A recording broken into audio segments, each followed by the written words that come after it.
wano bonna democratically baavu. Democratically bagamba nti baavu bonna. Bwe najja omulimu gwabwe gwali gwa kuntega ku luguudo. Kusaba sente, kusaba sente, kusaba sente, kusaba sente. Bwe nayimiriranga mu kkubo nosanga ssaawa 3 abantu batudde awo mu lubalaza. Muli mutya? Tuli bulungi ssebo. Mukola ki? Tuli awo. Muli awo. Esente muzijjawa. Ate munange tuziraba.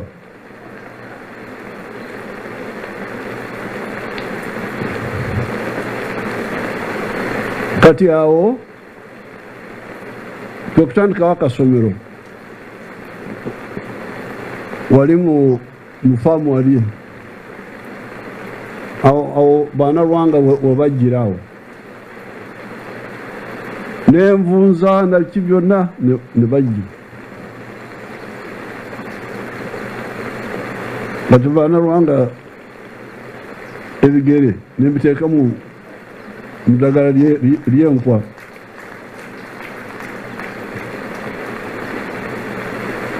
Okutta envunza. Abaana ne basoma UPE yatandikirawo. Kubanga abagamba musomere bwereere tetwetaaga ssente kubanga classrooms nzizimbye abasomesa mbasasula kati sente zaki school fees. Abo ne basomera bwereerawo na wano Kisozi we twatandikira bonna basomera obwereere. Kanyaryeru naye ekyenyingiza abaana bajja bangi ne batandika okusoma naye abazadde ekyenyingiza bali tebanakikwata bulungi. Bayita wano twogera simanyi ekyali kyesibye naye nze ne mbagambirawo nti sagala kuliraana n'abaavu. Muziro okuliraana n'abaavu. Netutandika okubawa ebyentandikwa. Ente, emwanyi, embizi biki. Netugenda mpola mpola okutuusa kati bano abaana Bannalwanga bwe baamala. Kati bw'oba ng'oli mulunzi nga oyisaamu mu miliyoni emu ate ng'obadde oteekamu bibyo still oba weetaaga buyambi kubanga eddagala tuteekamu lyaffe.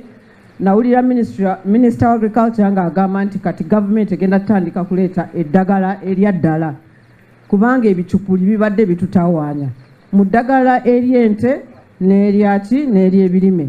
Kati gavumenti bw'eba egenda tutandika kuleeta eryayo kiba kirungi. Our 65 parishes in Sembabule district, so far we are doing good. We really want to thank you. We have been moving. But we can also increase this, especially abenti. Tubonjere mwamani chairmani, Your Excellency tuza kuhereze mkono. Your idea is good for us and for our people. Mbweni yebali munonge. Nga twebaza olw'omulimu omulungi gw'okoze mu kitundu kyaffe. Mpozi bwe tudda kusaidia Nnalwanga Your Excellency Kisozi eno ng'omuluko erimu ebyalo 11.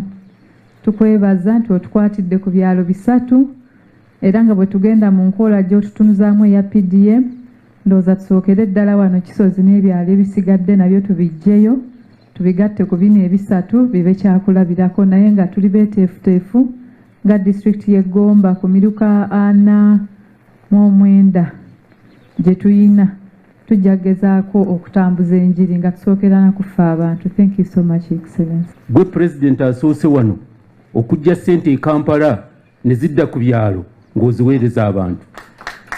abedda bakwatanga omusolo ne bakwata ne bateeka ku miguwa ne batwala ne ssente gye ziraga n'essebo webali kutukulembera bulungi era bantu wansi eyo basiima nnyo twebaliza ddala PDM etambudde bulungi 39% singa ssente ezo zikola kyennyini ekyo kye twagala naawe kye wa planning abantu bana Uganda bajja kuva gye bali babeeko we batuuka za asimu ahawa Gntv Agarikwotsya Abari mnonga desire kandi twagumzamo erizo bihanga lya Uganda lyabasa kwanirijaguza amagara go wabireho Archbishop jana n'oluumo kandi oguno murundi ogwana na mushanju barakujaguza amagara ge emikoro yona yabasa kubaneba district ya Kitgum reka tubirebe.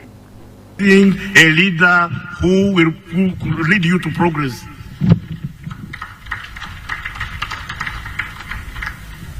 We deserve better. We don't have to follow sweet nothings.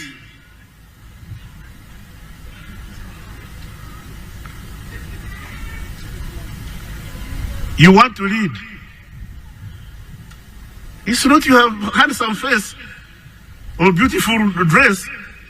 It's what are you going to do for us? Unatupeleka wapi? When you get another Idi Amin, don't blame me. You'll have voted that Idi Amin into power. Just because you are excited. This lady Hirarode comes here promising you heaven and earth as if he has never been to heaven when he has never been. And then you sing and put up finger and say, Hirarode, Savior. The next day the man turns into a monster. You've created him, you can't remove him. So be careful. We've walked a long path. I'm sure we've faltered along the way. Faltering is not the problem. The problem is inability to learn from your mistakes. The inability to learn from your mistakes is the problem. But making mistakes is human. It's only a stationary car that doesn't raise dust. But when you've raised dust and you noticed it, do you inherit? No, not at all. I am scared by we Ugandans celebrating the death of Janan Womb and not questioning whether it was worthy for him to die. Why? Why did he have to die?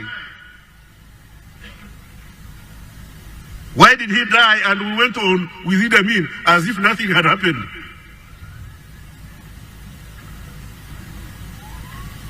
Once beaten, twice shy.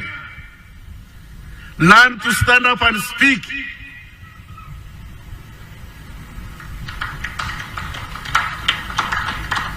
Learn to stand up and speak. Don't quarrel. There is a difference between freedom of expression and rioting. This is the problem I have with some of my friends in the opposition. They say they're exercising the right to speak, but then they bring stones. So I say, freedom of expression is legitimate and legal, but rioting is illegitimate and a crime.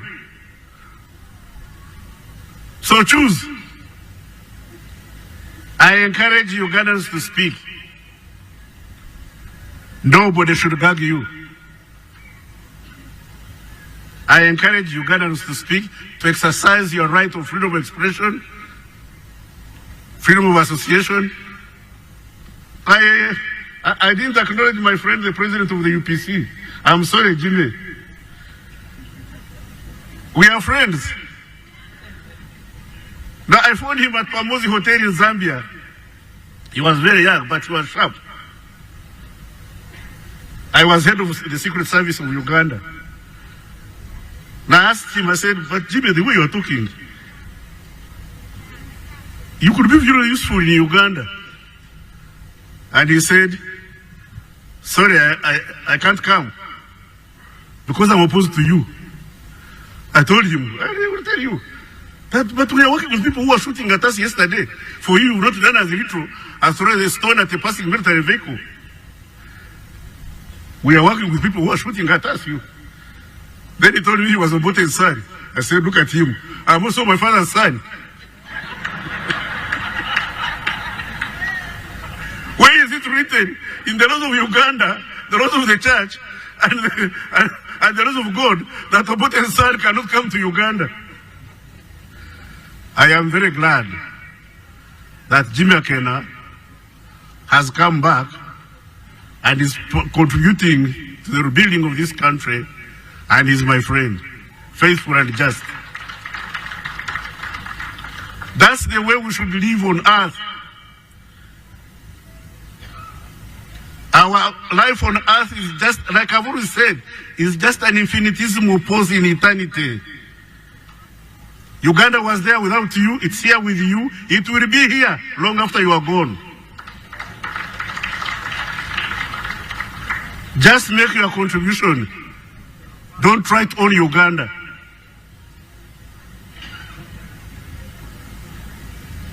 Just make your contribution. That's what we ask of you. To be a good Ugandan. And to be a good Ugandan, you must embrace every Ugandan, everybody who ascribes to Uganda. Whether he's from Kisoro, or Uraba, or a Karamajong, if he's not coming to wrestle our cows. In fact, I was telling somebody, we should put these Ankole cows between Achori and Karamoja because they don't walk. We should just get all these cows and put them there. When they come to steal them, we shall catch them because those cows don't walk.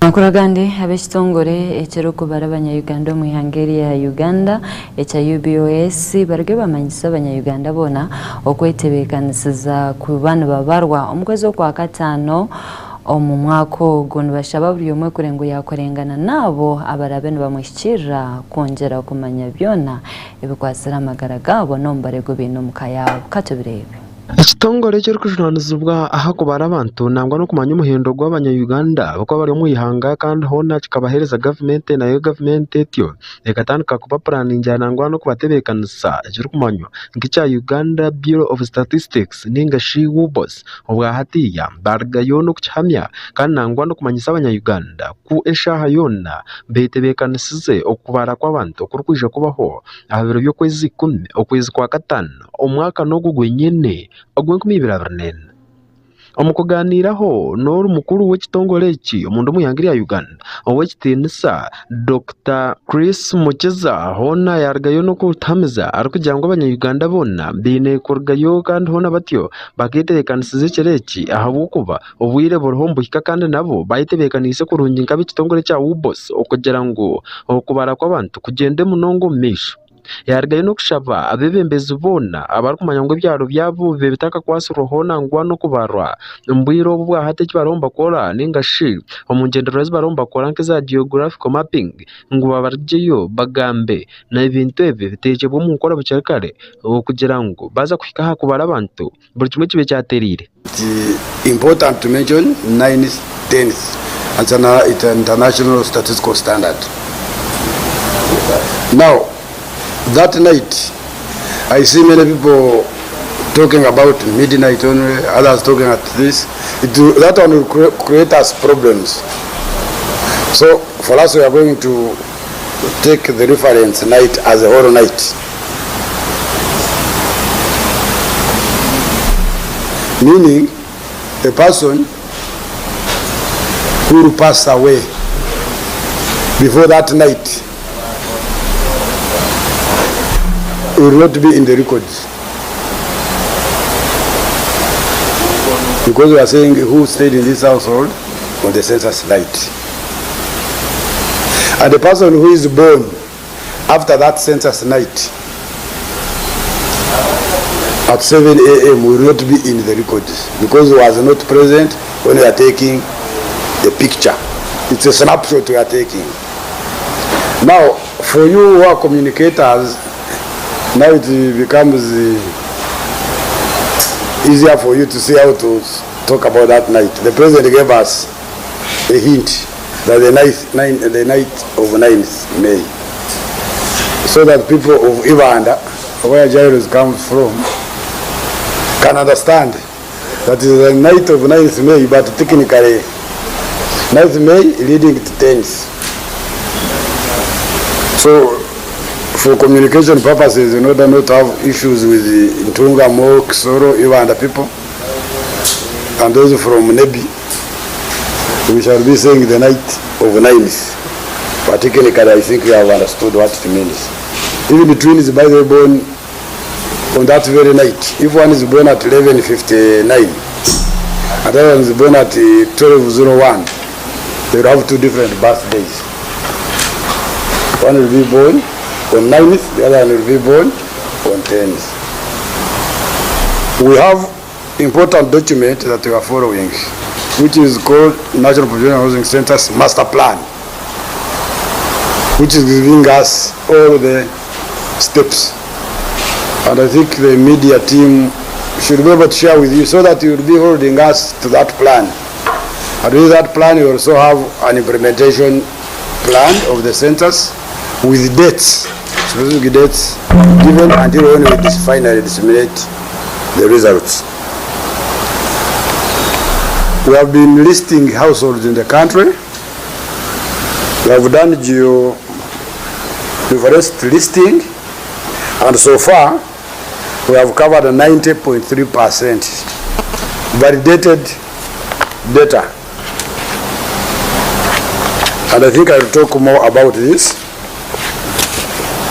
There are some districts which think they have 100%. We think they have covered 100%. Now when we come back here, in our cartographic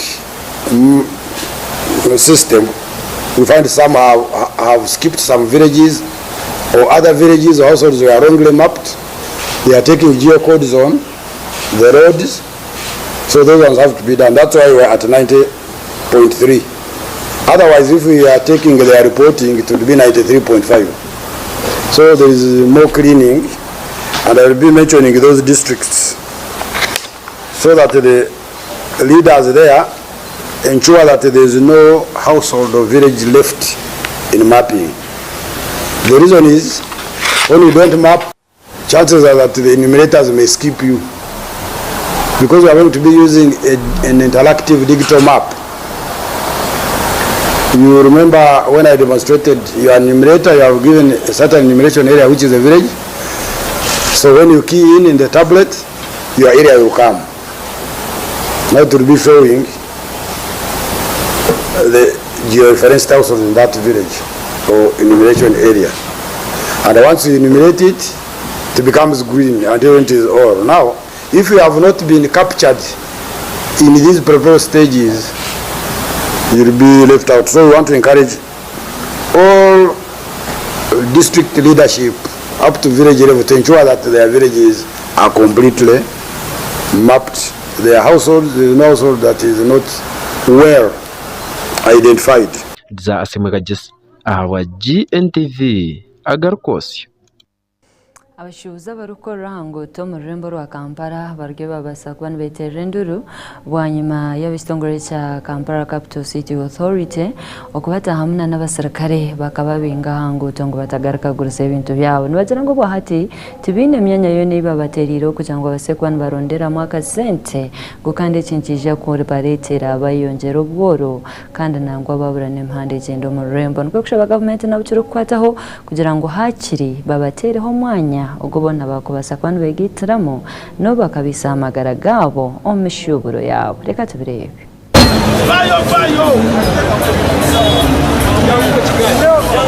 ekitongole kiri kujunanizibwa okutwara orurembo rwa Kampala nangwa n'okuruyonja n'okuruboneza kandi n'okurwebembera ekiri kumanywa nk'ekya Kampala Capital City Authority ono bwa hati nkyakigenda omu maisho n'okubinga abantu ningashi abashubuzi abarikuguriza ebyamaguzi byabo aha mihanda barikugira ngu eki kigwirire kimwe kandi nikireetera orurembo rwa Kampala rwareebuka kubi nangwa n'ekishushani kyaba kibi munonga ahabw'okuba n'abantu aho baine ebintu byabo omu maduuka tebikutambura ahabw'okugira ngu hariho abatembeyi abarikukorera mihanda hona nyumwazyo neriizooba ekitongole kya Kampala Capital City Authority ningashi KCCA kyakyera omu tawuni kirikubinga abantu nangwa kirikubirukanzya aboona barikukorera mihanda kandi ebintu ebimwe byaba nibibohwa bikutwarwa aha polisi okugira ngu baza kugiihayo babashomere amateeka agu bakuhenda nangwa babamanyise nahabw'enki bababinga mihanda abantu nabo ningashi abashubuzi abutabasaganiraho nabo barugayo n'okutushoborera enshonga zaabo kandi barugayo n'okushaba baguma mbabareka kare hona bababingiraho amazoba gandi baitu izooba rya Sande bagume babareke bakorera emihanda ahabw'okugira ngu nabo izooba rya Sande nibwo bakukorayo kikumi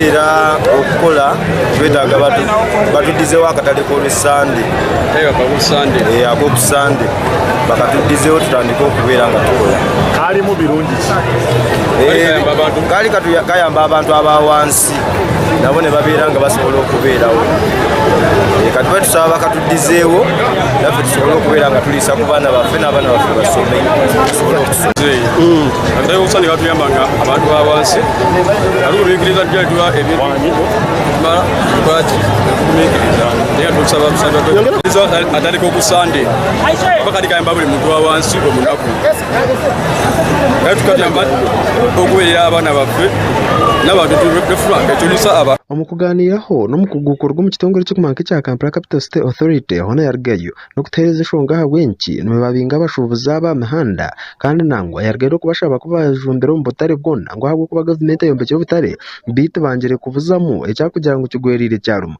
yarugayo n'okubashaba kuba baasa kutaaha omu butare obwe kandi nangwa obundi gavumenti abahise kwijura omu butare ekagira entebeekanisa ez'okubaasa kwombeka obutare buhango nga bwe tuzze tukola mu nkola yaffe ya decongestions n'okulaba nti ekibuga kyaffe kibeera smart city twabategeezaako nti ebyokutembeeya mu makubo n'okukola emirimu egifaana bwe gityo mu mitendera etali mimativu twabijjawo abantu baffe abatembeeyi ne tubalaga wa walina okukolera tulina obutale bwaffe nga busafi n'obutale obulala 16 bwe tuze nga tutwala kuva mu bitundu bya gavumenti ebyenjawulo wano mu Kampala abantu baffe ne tubawa amagezi nti mujje mu butale bwaffe buno butwateekako wano kana akapya ka smart city bazaar ne tubagamba ebintu bye ku makubo bijje mu butale bwaffe kubanga bwebeera mu makubo walwate abawulira nti tubakutegedde bano abateekamu ensimbi zaabwe ne bapangisa amaduuka ne bateekamu ebintu ebyamaguzi kaakati ffe nga KCCA tuli bawalayivu okulaba nti tuteekako obwenkanya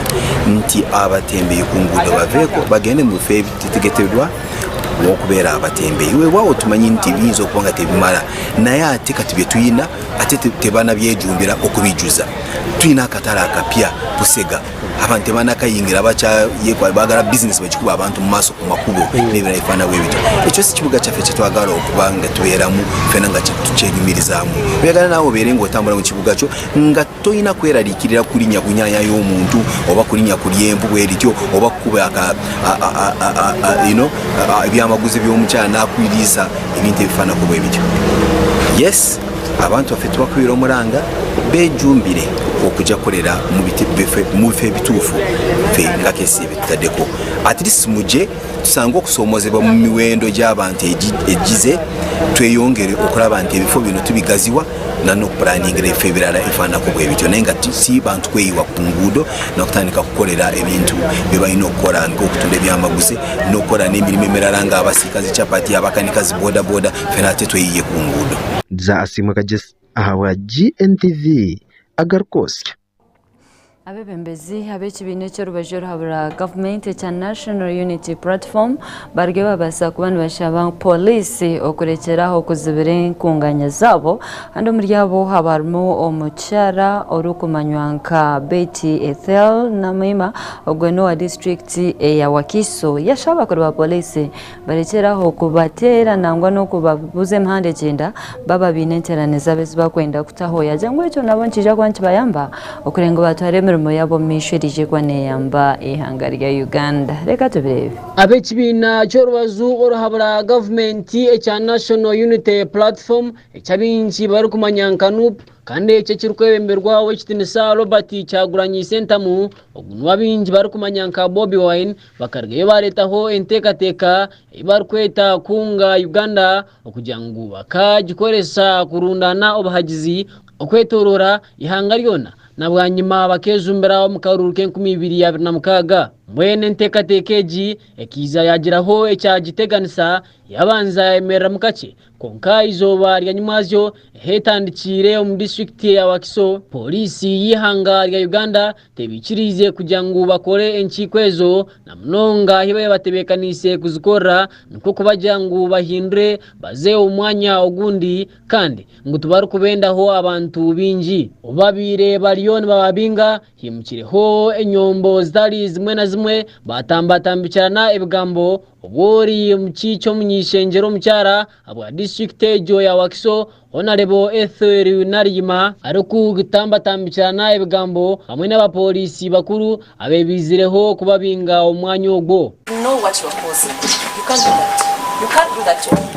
Omanya obuzibu botani ko kunkola bwoti mu district y'enkulembera olwo wendigende ewalala gye sikulembera olikola kimunna kyekugambye ekyo nti ebimu bireke si bibyo notandika otya kunkola bwoti mu district gyentwala bwoti as who otandika okunkola bwoti you can't just start doing me like this in the area I lead. How? Please. I know you are working under commands, that's very clear. Let me tell you, for me, this is my third event. There is no event, I'm just telling you as the woman MP that have attended many, and amongst the first two I've attended, there is nothing that got a security card that is one. But we are very much aware of the conditions, and we are very much, so given that situation, and we are Ugandans who need peace at any one time, we are shifting to go to our chairman's office. And with the, if we sit, I'm just telling you, I've come from a meeting. We were seated 150 people, and there was nothing like any intervention. You can come up with all the different reasons, but we are very much aware of what happens. But I've just told you, it's okay. We are around 20 people, but we are going to shift in good faith. In good faith. In good faith, and we are going to shift. It's okay. It's okay. Yeah, let's just remember, let's please move and shift. And it's still ongoing right now. It's ongoing. There is nothing like an intervention that took place. I have come from council. Over 70 people are seated right now. When you have time, go to where you're getting. You'll see them seated. These are just 20 people. You cause, and moreover, seated when spaced, nothing of causing color. And you come from nowhere and you say that there is an issue. What is this kind of leadership we have in this country? You can't continue and move on like this. If you happen to go right now at Namgongo, we are seated, we are over 150 coming to 200. There is no need for an alarm. Every time we should be under such stress of the country. Vis-a-vis the matters that are stressing the country that are not worth this. Is this worth our fuel every day of the security forces? I always talk about it. So kunga. Chairman Rwanga kunga. Kunga Honorable Kakembo kunga. Kunga Honorable Naruyima kunga. Kunga Speaker of kunga.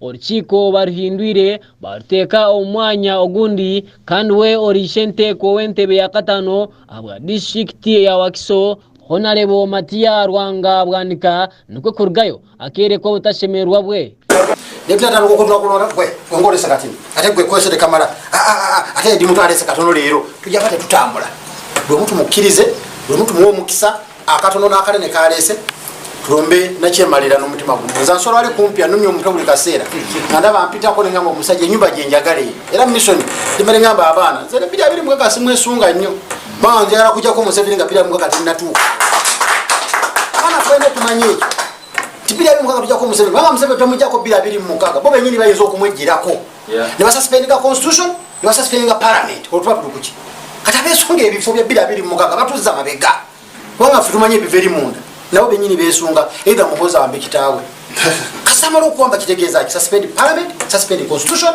alokola kati myaka 10 ngata atabya tukala kato kumujana mwaka paka kyenda mwechi So we must tell our people. Kandi we omukiiki omunyishenjero omukyara abwa district eje ya Wakiso Honorable Betty Etheru Narima arigireyo nawe yasaba government ngo egume bareke bakore enkiiko zabo n'enteekateeka zabo nkabo kuba kubareka bakore enkiiko zabo batabagenzereho bareke guma mbabasindikira ebitongole bya polisi okugira ngo bategateganise twajja kubanga ddala tusuubira environment eri better bye tugenda okusanga buli kaseera kutuyiwira amagenda kutulemesa na kulemesa nkiiko zaffe so tulina okukola obutaweera okulaba nga ddala tutwala mu maaso okusookera ddala Wakiso district naye n'okumaliriza Uganda gye twetaaga entebe yaffe gye batuwambako tube nga tugitereeza sabo SG Wakiso eno tusaanisa okulaba era bwe nabadde mbagamba okumobulaiza nabagambye nze sikola kintu kyenjagala kifulopinge kubanga sikifuna njagala tukikole tuachieve objective. kandi we omwe ombeshongozi b'ekibiina ekyo ekya National Unity Platform obarukweta Nubia Nili yarigayo n'okusaba abanyayuganda okugira ngo bakwatanire hamwe ng'obundi ekigombe kyabo bakakiteekamu amaani mingi butakikire 2026 baba bafunde entebe y'obwa mukuru w'ihanga okutwala maaso enjiri n'enkyukakyuka njagala basiima olw'omulimu gwe mukola kinzizizaamu nnyo amaanyi okulaba abakulembeze baffe nga bonna bakwatagana nti ekyo kyamaanyi nnyo nti ekiri waggulu abantu betukulembera basabalaba abakulembeze nga bakwatagana nga bakolagana wansi eno kibeera kyangu era omulimu guba gwanguwa nnyo so nammwe abavuddeyo abakkiriza okuba traininga kyamaanyi nnyo nti fena tulinganga amasimu ga Android naye buli skill gyoyegebera nga app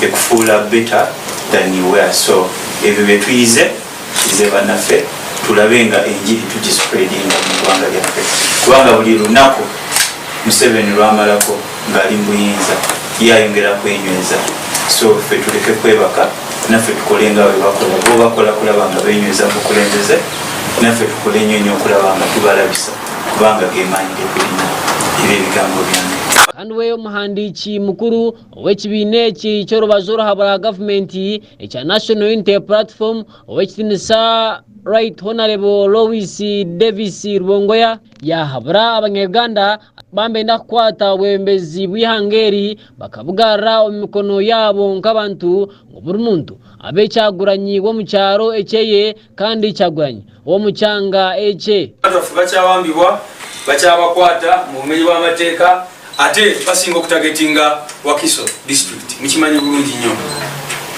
ekiwamba abantu kiri wano okusinga so tukozeewo ki okulaba nti kino ekintu kikivumirira ate netukirwanyisa mu buli ngeri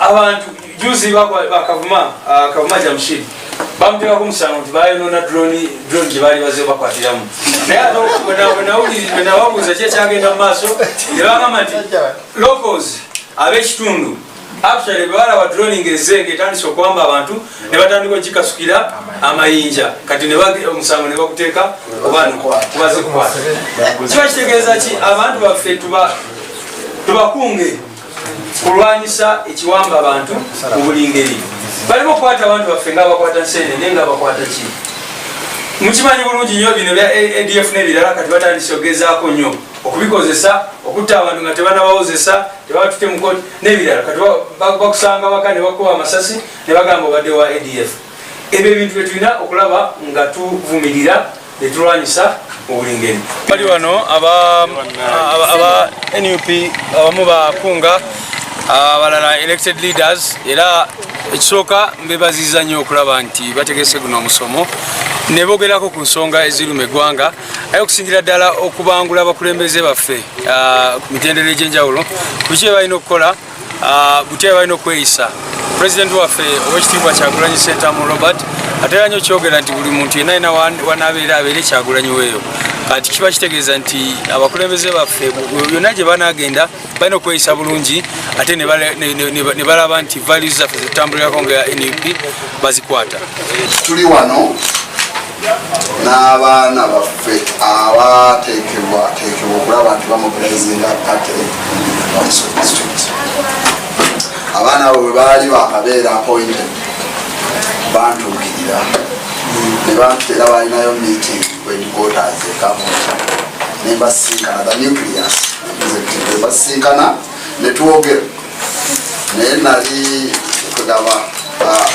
nagezako okubalaga nti kyebalimu twakiyitamu naye engeri gye twakiyitamu we were aided, we were inducted, we were facilitated, we were, batuteekateeka nembagamba nti ku stage gyendiko kiba kyamutawaana we bakotogera nze nesikole ekyo kyebankolamu kubanga kijja kwanguya omulimu gwakukola kino and nembanyonyola ne political situation gyetukoleramu ate nga baganda balina olugendo nti enswa bwekyusa amaaso nga naawe okyusa envuba so tuteeka okukola buli kintu if it is an abnormal situation then we have also to act.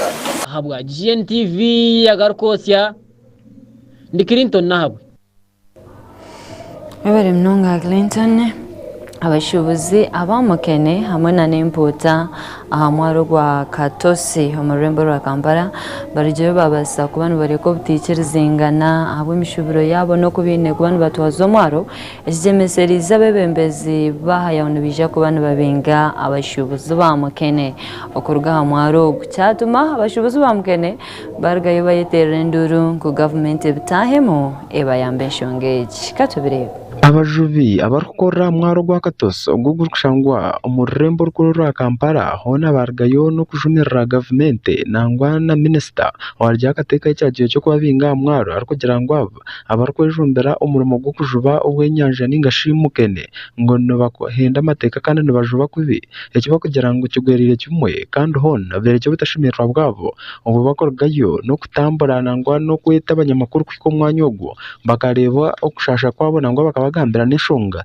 eziba kwenda ngo zikoro mulala ya Kenya like upset mulala kuditana bakubwa bali kwenda ate babade bali bana kati ya fude bili nje muye ka teni mtu ayamba that's why I can't ronda mukene ndelangi nasulanda naronda mukene size natula weekend mutalo ena ate obasirina baka bakwa simu banange nange kumita nange bamanyi samulala baba ina sede baya ate obateri mukene bodo teni mtu ayamba oba bwagalinkulya ewe ndijana kumwana bampaku baninondalonda kawo nimbatwalirako ekyokulya tulonda kumukene bagera gavumenti egamba mbweno bavuba empuuta wano tuli ku mukene okubedda bukyantuuka wano ndaba mukene sirabangako ku mpuuta aha naye barigireyo no kushaba gavumenti nangwa na mukuru w'ihanga rya Uganda otiroho n'oryenganzi y'ihanga rya Uganda w'ekitiniza right honorable Ruben Nabanja okwasa kufitaho mu nshonga zabo bakabahwera kandi batyo bakabajuna abantu abarhomba abanyangaraza nangwa nabo kwenda kubabinga mwarogo omunyamakuru witu hona basize kwiko mwanya ogwo okuhurira inshonga z'abantu abo afuka bapi useveni wuliro kwaba kafe abana bacu barabahute turi gusomesha abana sukuru fizi ragomyiva hehe bari gushaka kudusibira umwaro papa tubabarire ngusabye imbabazi kubera kuri papa wacu dukunda cyane na embezi ringe za rais zetufunako ye mukenona kuba nusubitano sobololi sa family abana bona wanena abasinga fe tubalabirira mu mukene muno mwetujja kikumi okulabirira abasajja tebakyafa ku baana kati webana asibadaradara mukene tugenda kulyawa tugenda kola mirimu ki tewakyali mirimu saa zino wotunulira abakazi bonna balaba lwa mukene muneno ebisala ebisinga obongo nakola ekintu sako ogende wansi lowoozeko n'omuntu wa wansi agenda kola atya kati tunakola tutya tugende tudde mutawuni emirimu zaggwamu kiro agenda kuyambibwa atya nsaba nti ebibanga bya nnyanja kugwa mu mazzi buli paati zonna zibeeko n'engeri ezisobola okuwummulamu nga gavumenti ekikkiriza nti batuwengayo oba emyezi 2 kubanga nze manyi nti mu mwezi ogwokubiri n'ogwokusatu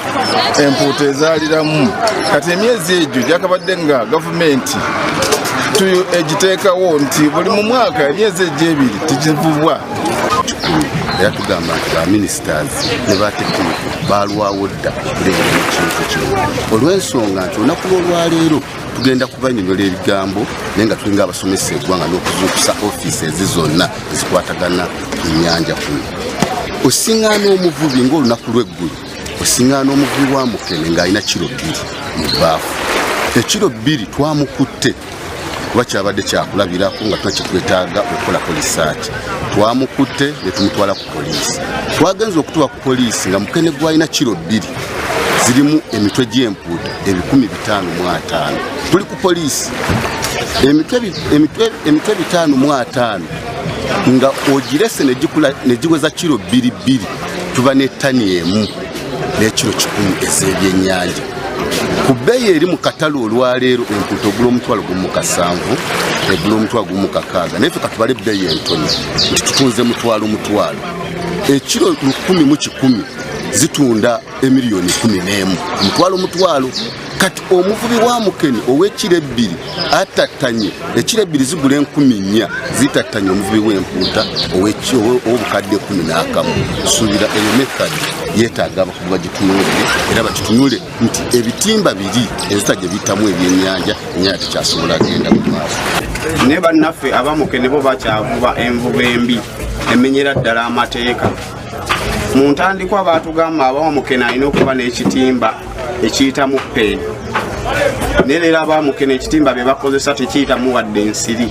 Baatugamba balina oba ne goloofa 7, bavuba goloofa 12. Babagamba kuvuba ku bibalama, bavuba lita 4, 6. So nga ate ffe abakulidde ku nnyanja tumanyi Mukene yemmere y'empuuta okuba ng'ebaawo. Kyovula tetukyasobola kufuna sizoni za byennyanja nga bwe twafunanga mu Kalangala, Luwero, Liibu, tokyasobola kuba ng'ozifuna olw'okuba nti abavuba Mukene bavuba bubi. Simanyi b'amaanyi bagajjawa. Abagenda okukosebwa obakoze otya? Kuba olaba ab'empuuta bo bakiwagira kuba bamanyi kyekitegeeza nti bano bavuba obubi bavubiramu empuuta ento. Ate na bano bagamba bamukene kife tuddewa kati wate okubaawo ayiiya enkola wawe banaabeera. Ekyokubiri, bannaffe abali ku nnyanja abasinga bagaanye okukwatagana ne kukkiriza nti envuba embi ekosezza ddala enkulaakulana y'oku nnyanja era neereeta abantu bangi ku nnyanja abavuddeyo nga si bana mu bitundu. Weesanga abantu nti abavuddeyo bonna Batanzania bali Mukene, weetaaga nti Bannakenya ate baddukidde eno. Kitegeeza newaabwe baba bataddewo amateeka. N'olwekyo minisita alina okutandika okusala mangu amagezi okukkiriza abantu kuba okwekalakaasa tejja kuba solution. Kuba bwe muneekalakaasa abamukene ate n'ab'empuuta ne beekalakaasa. Kati mwenna mujja kwesanga mugudde dro, mwenna muli ku nnyanja. Naye tukoze tutya okuleeta bombi awamu n'okubategeeza nti envuba embi erina byekosa. Za asimu wa Gntv Agarikwotsya. Habari mnonga agongwetu abatwiniro mwabaziyogwe kandi bareguma Gntv kati wendeze okulala kurungi nandi EVAS AKANKWATSA.